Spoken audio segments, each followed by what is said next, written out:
IT job కోసం చూస్తున్నారా? ఐటీలో కెరియర్ బిల్డ్ చేసుకోవాలనుకుంటున్నారా? అయితే సమాధానం కోడింగ్ ట్యూటర్. సో దీన్ని అసెంబుల్ చేయడమే పెద్ద ఒక ఆర్ట్.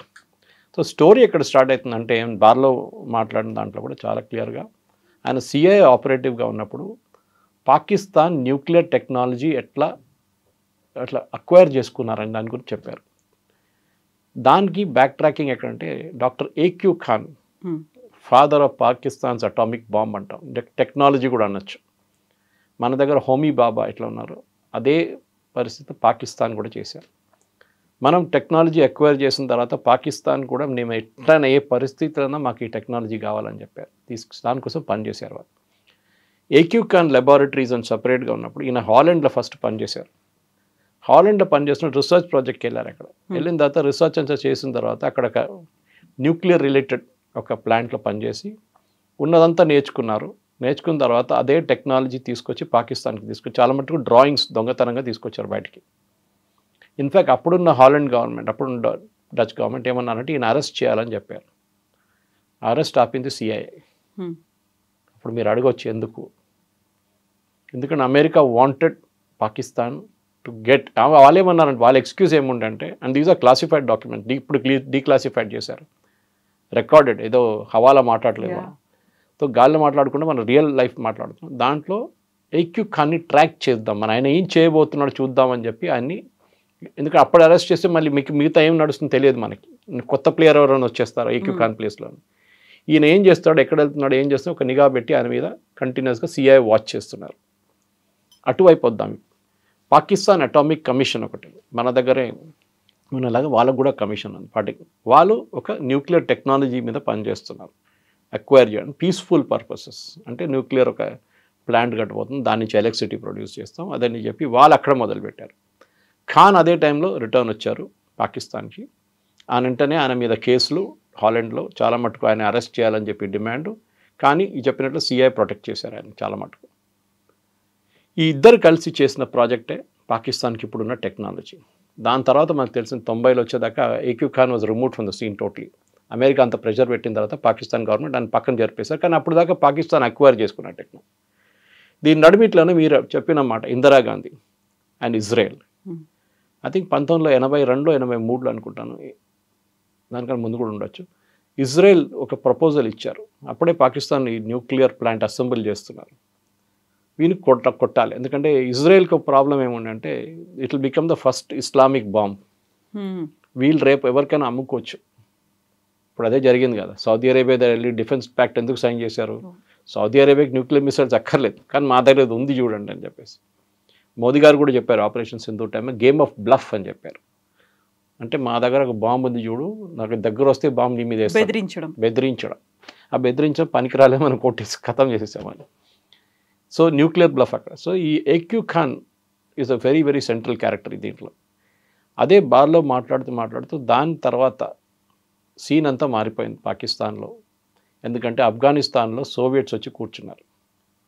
సో ఇందిరాగాంధీ స్టోరీకి వద్దాం మనం దానికన్నా ముందు, ఎందుకంటే ఆ స్టోరీ మర్చిపోతాం లేకుంటే. ఇందిరాగాంధీకి పర్మిషన్ అడిగారు ఇజ్రాయెల్ బాంబ్ చేయడానికి పాకిస్తాన్ న్యూక్లియర్ ప్లాంట్ కహుటా. బాంబ్ చేయాలంటే ఆ టైంలో ఈ పెద్ద పెద్ద రీఫ్యూలింగ్ ఎయిర్క్రాఫ్ట్ లేదు ఇప్పుడున్నట్లు. ఇప్పుడు మొన్న ఇరాన్ కొట్టారు చూడండి, వాళ్ళు ఎంత దూరం వచ్చి కొట్టి మళ్ళీ తిరిగి వెళ్ళాను, because entire thing was refueled in the air, అన్ని ఎయిర్క్రాఫ్ట్. కానీ ఆ టైంలో అంత లేకుండే. So they had to refuel somewhere on the way. దాని తర్వాత పాకిస్తాన్ ఈ న్యూక్లియర్ ప్రాజెక్ట్ బాంబ్ చేసిన తర్వాత రిటర్న్ తీసుకొని వెళ్ళేటప్పుడు ఇండియాలో ఆగి రీఫ్యూల్ చేసి మళ్ళీ మేము వెళ్ళిపోతాం. దానికి అమృత్సర్ లేకుంటే పఠాన్కోట్ అట్లాంటి ఎయిర్పోర్ట్స్ అడిగారు. Indira Gandhi said no. దానికి పొలిటికల్ రీజన్స్ చాలా చెప్తున్నారు, కానీ ఆమె ఎందుకు నో అని చెప్పింది దానికి ఎక్కడ డాక్యుమెంటేషన్ లేదు. నో అని చెప్పింది అంతేగాని ఎందుకు రీజన్ ఎక్కడ ఇవ్వలేదు. బహుశా రీజన్ 2-3 ఉండొచ్చు. ఒకటి, India was very close to PLO ఆ టైంలో, Palestine Liberation Organization, which is terrorist group. ఇప్పుడు హమాస్ ఎట్లా ఉంది, అప్పుడు వాళ్ళు ఉన్నారు. ఇప్పుడు వాళ్ళని ప్యాలెస్టీనియన్ అథారిటీ అంటారు. వెస్ట్ బ్యాంక్లో ఉన్నారు, గాజాలో వాళ్ళ సీనే లేదు అసలు. యాసిర్ అరాఫత్ అండ్ ఇందిరాగాంధీ చాలా క్లోజ్ ఉన్నారు ఆ టైంలో. అదే టైంలో Israel was a non entity, అంటే అరబ్ నేషన్స్ ఎవరు ఇజ్రాయెల్ దగ్గర కూడా రారు. ఇప్పుడు సౌదీ అరేబియా కానీ యూఏఈ కానీ బహ్రెయిన్ వీళ్ళందరూ చాలా క్లోజ్ ఇజ్రాయెల్తో, డైరెక్ట్ ఫ్లైట్స్ కూడా ఉంది కొన్ని కంట్రీస్ నుంచి. సో ఇట్లాంటి పరిస్థితుల్లో ఆ టైంలో ఇందిరాగాంధీ ఏమనుకుంటే వీళ్ళకి పర్మిషన్ ఇచ్చి పాకిస్తాన్ని బాంబ్ చేస్తే ఇస్లామిక్ నేషన్స్లో మనకు బ్లాక్ లిస్ట్ చేసేస్తారు ఇండియాని. మనకి రేపు పాసిబ్లీ ఆయిల్ కూడా అమ్మరు మనకి, ఈ ప్రాబ్లం రాబోతుందని ఇందిరాగాంధీ గారు నో చెప్పారు. అది ఇందిరాగాంధీ గారు చేసిన one of the biggest international political mistake. దాని తర్వాత operation blue star was a biggest blunder.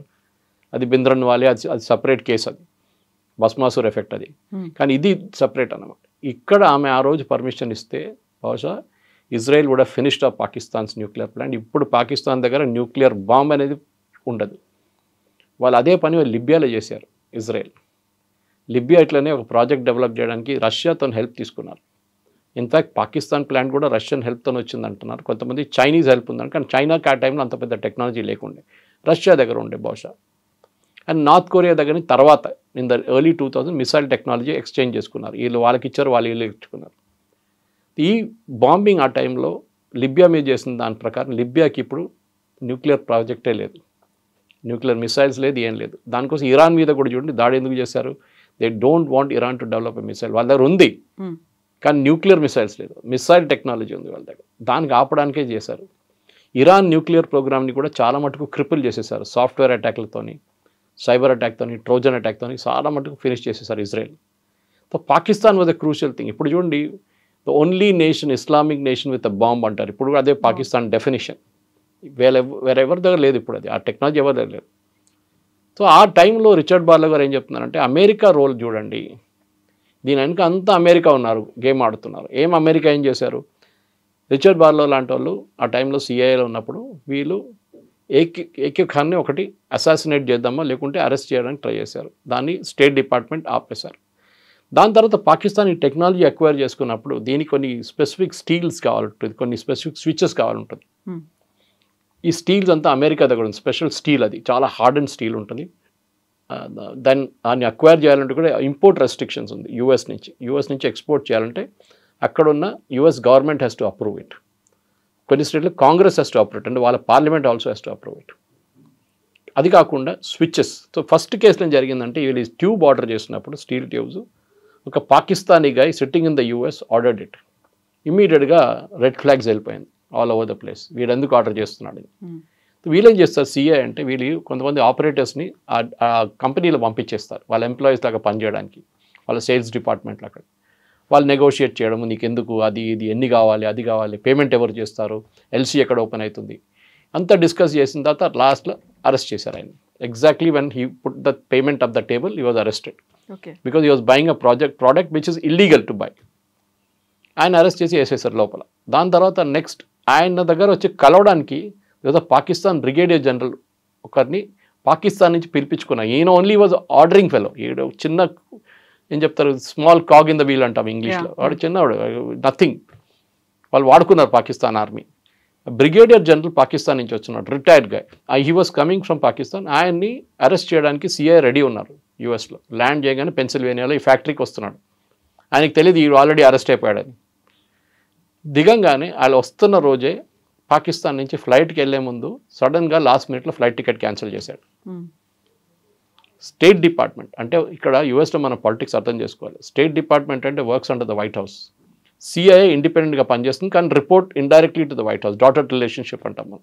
అంతా రా ఎట్లా పనిచేస్తారు అట్లనే, MI6 యూకేలో ఎట్లా పనిచేస్తారు, FSB సోవియట్ యూనియన్ ఎట్లా పనిచేస్తారు, same thing they all report to the central command కానీ ఇండిపెండెంట్గా పనిచేస్తారు.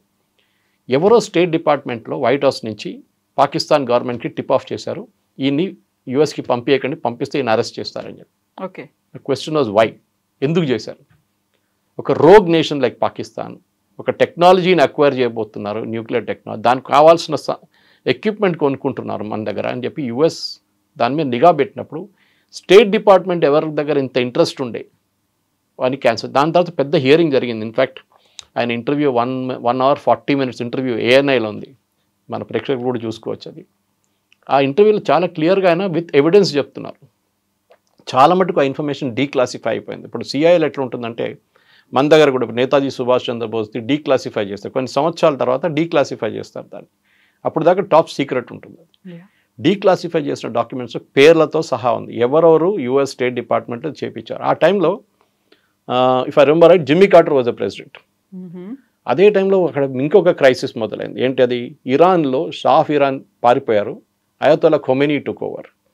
యుఎస్ ఎంబసీలో ఉన్న స్టాఫ్ని అక్కడ క్యాప్టివ్స్గా పెట్టుకున్నారు, హాస్టేజెస్గా. అక్కడ కార్టర్కి పెద్ద టెన్షన్ ఉంది, అది రిలీజ్ చేయకపోయినా. I think they were release after 1 year something like that. చాలా ఒక సంవత్సరం పట్టింది వాళ్ళు రిలీజ్ చేయడానికి.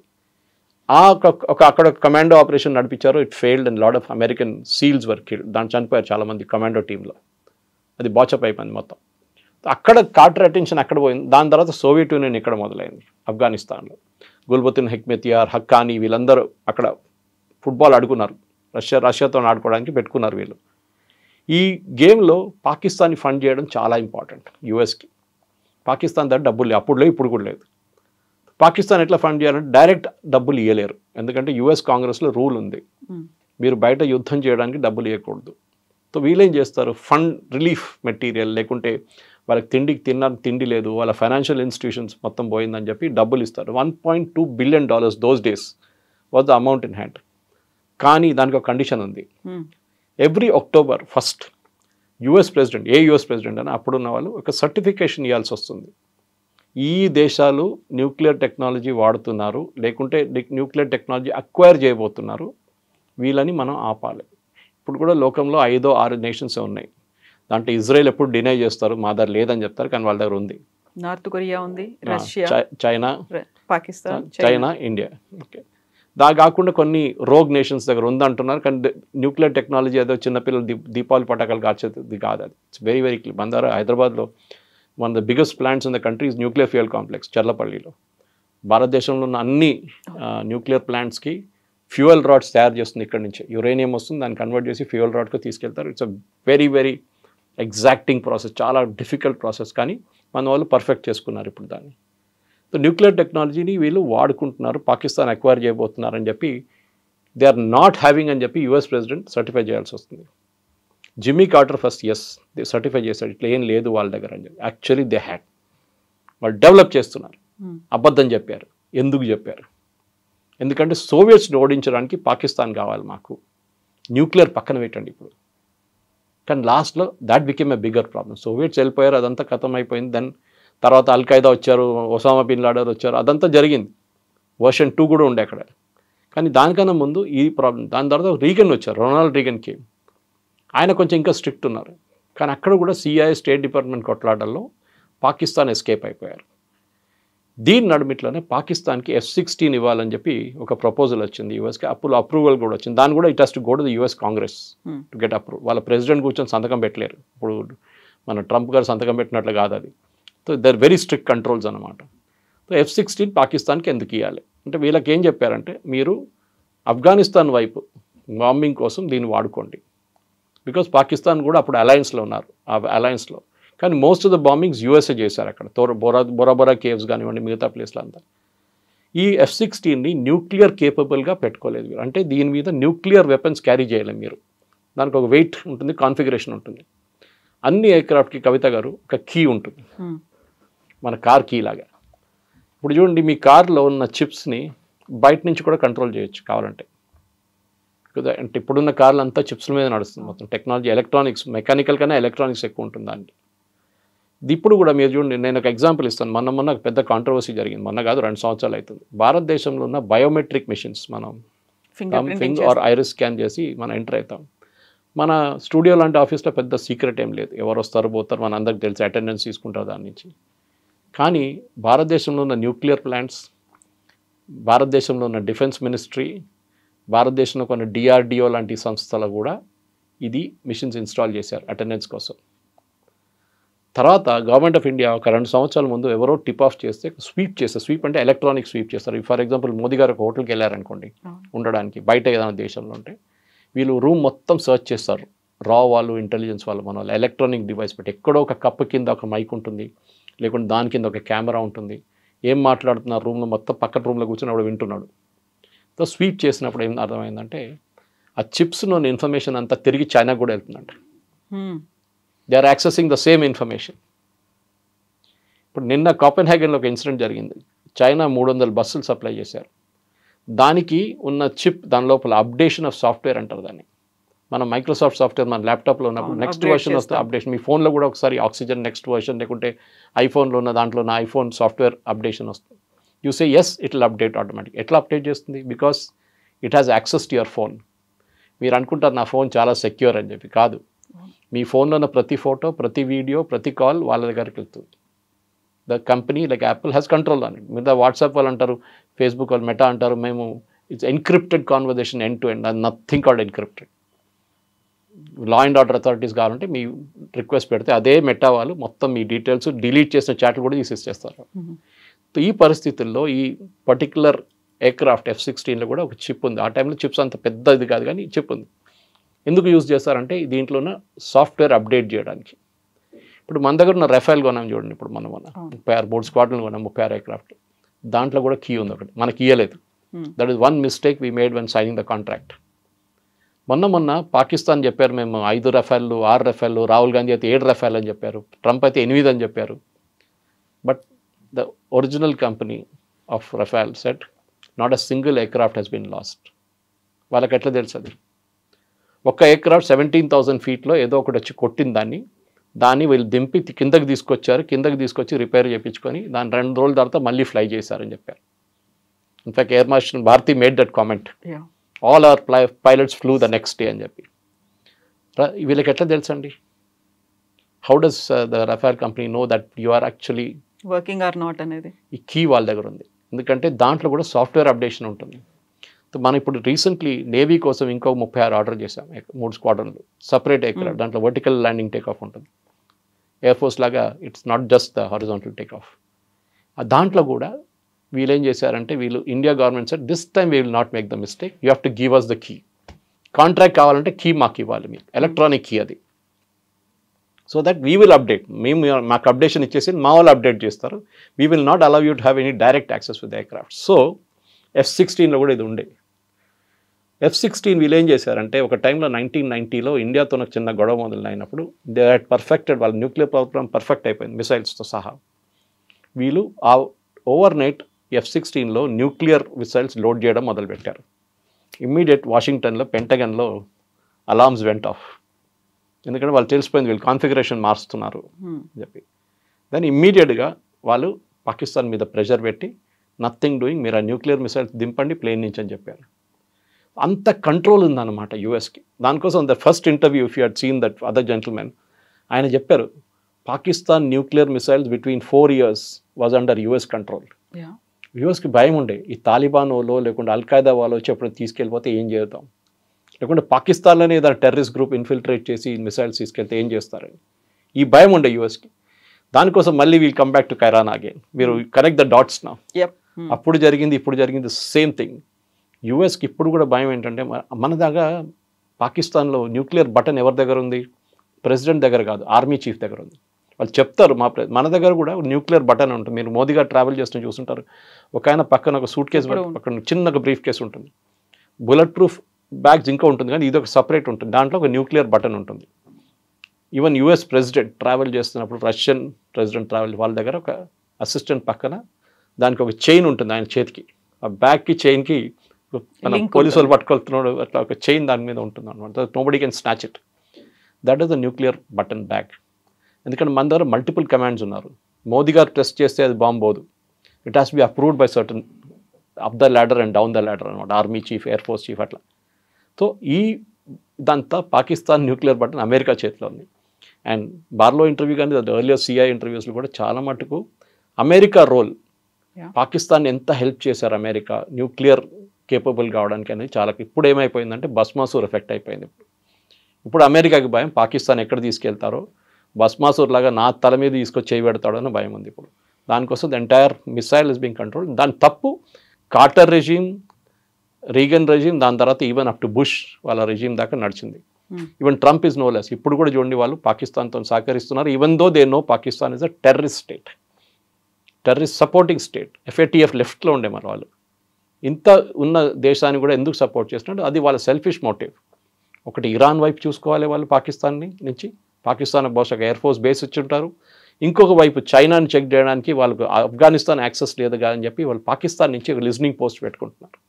దేనికి? పాకిస్తాన్ కావాలి. ఇమాజిన్ అమెరికాకి 22 బేస్లు ఉందంటున్నారు గల్ఫ్ రీజన్లో, దాంట్లో పబ్లిసైజ్ చేసిన 12. దాంట్లో అన్నిటికంటే పెద్ద ఉన్నది ఖతార్లో.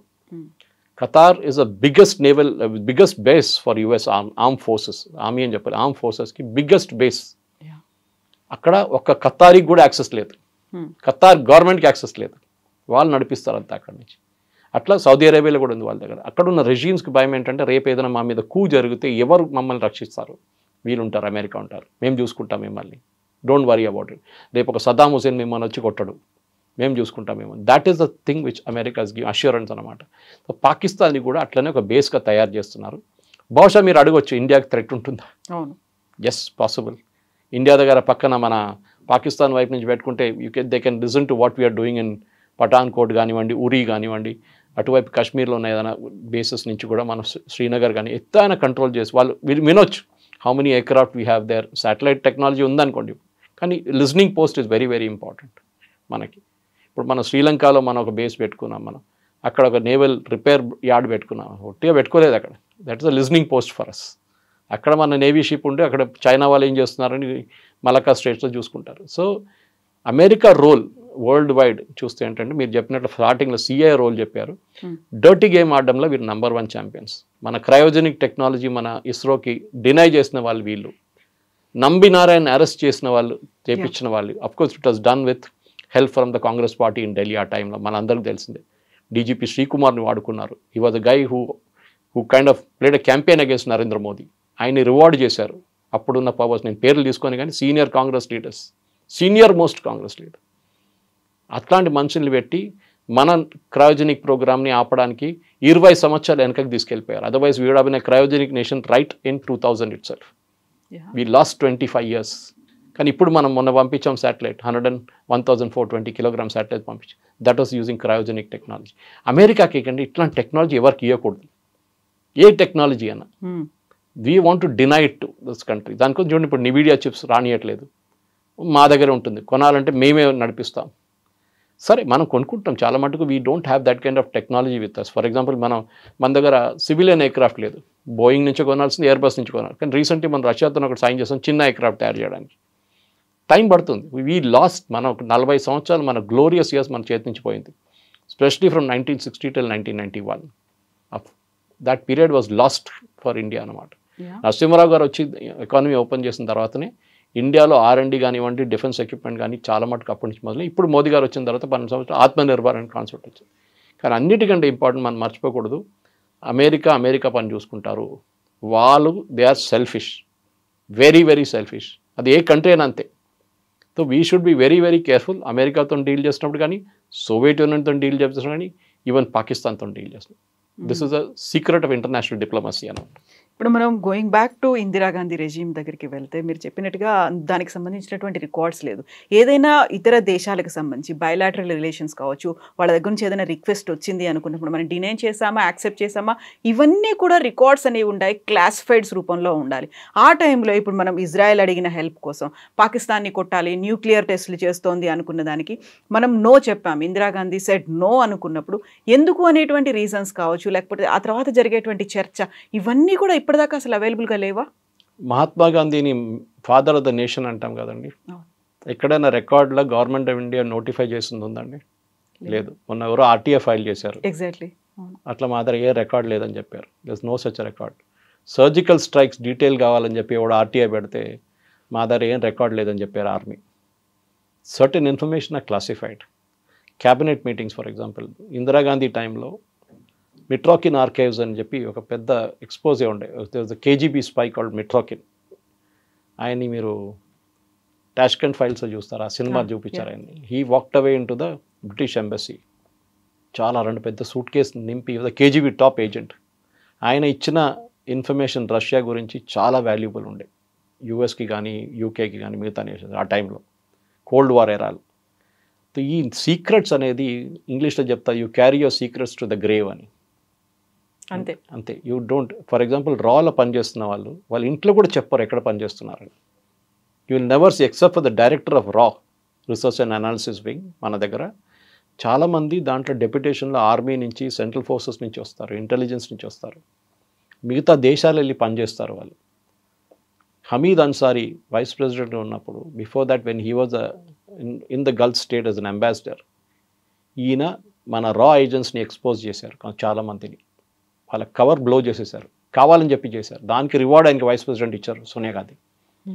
ఆయన వాళ్ళ పేర్లు తీసుకొని అక్కడ ఉన్న కంట్రీస్ చెప్పారు, ఈ రా ఏజెంట్ అని చెప్పి, ఇండియన్ రా ఏజెంట్ అంటే అంతే. మన దగ్గర 12 మందిని చంపేశారు వాళ్ళు. అది సౌదీ అరేబియా ఉండొచ్చు, యుఏఈ ఉండొచ్చు, బహ్రెయిన్ ఉండొచ్చు, ఖతార్ ఉండొచ్చు, ఎక్కడ ఆల్ ద గల్ఫ్ కంట్రీస్లోనే రా ఏజెంట్స్ ఫినిష్డ్.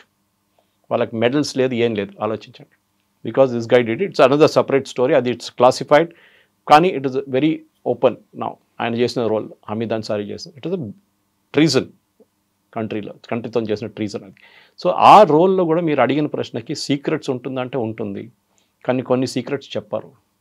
ఇప్పుడు మనం కూడా మీడియాలో ఉన్నప్పుడు చాలా మటుకు మనకు వచ్చే ఇన్ఫర్మేషన్ సోర్సెస్ అని చెప్తాం. మనం we'll never disclose who the sources are. నా దగ్గర కొన్ని డిబేట్స్ కొంతమంది అంటే సురేష్ గారు ఇదంతా చెప్పేస్తున్నారు ఓపెన్ పబ్లిక్లో అంటే, నాకు పబ్లిక్లో ఉన్న ఇన్ఫర్మేషనే నేను చెప్తున్నాను. దానికి అక్కడ వెళ్ళి ఒక 10 ఫీట్ ముందు కూడా వెళ్ళట్లేదు, నేను అక్కడే ఆపేస్తున్నాను నా ఇన్ఫర్మేషన్. ఇదంతా ఆన్ రికార్డ్ ఉన్నది.